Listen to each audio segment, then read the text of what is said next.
Since my government took office, we have cut taxes on incomes, on capital gains, and business investment. We have removed all federal barriers to interprovincial trade.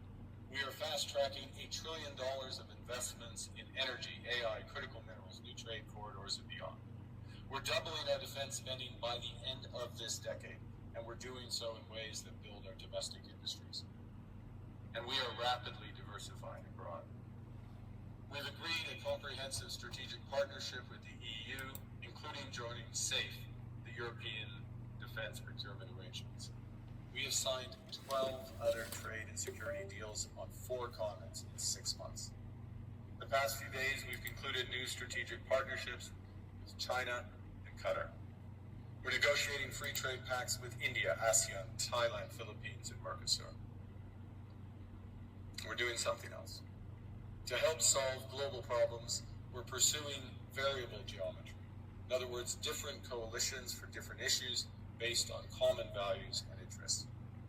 So on Ukraine, we're a core member of the Coalition of the Willing and one of the largest per capita contributors to its defense and security.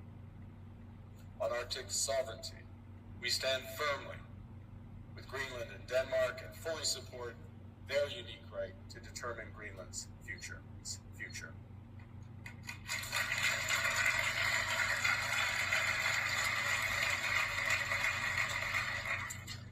Our commitment to NATO's Article 5 is unwavering.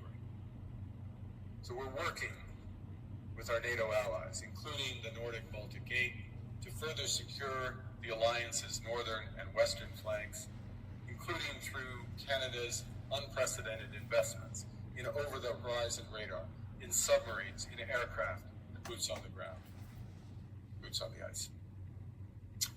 Canada strongly opposes tariffs over Greenland and calls for focused talks to achieve our shared objectives of security and prosperity in the Arctic.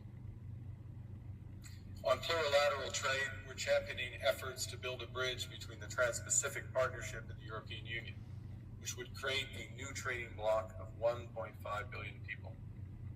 On critical minerals, we're forming buyers clubs anchored in the G7 so that the world can diversify away from concentrated supply.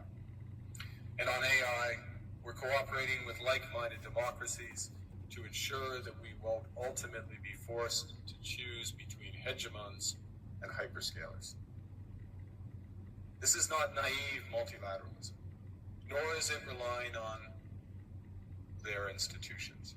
It's building coalitions that work, issues by issue, with partners who share enough common ground to act together. In some cases, this will be the vast majority of nations.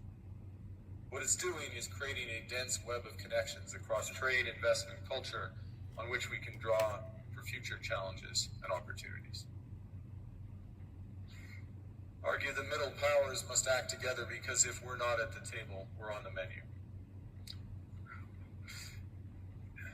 But I'd also say that great powers can afford for now to go it alone. They have the market size, the military capacity, and the leverage to dictate terms. Middle powers do not. But when we only negotiate bilaterally with a hegemon, we negotiate from weakness. We accept what's offered. We compete with each other to be the most accommodating. This is not sovereignty. It's the performance of sovereignty while accepting subordination. In a world of great power rivalry, the countries in between have a choice: compete with each other for favor, or to combine to create a third path with impact.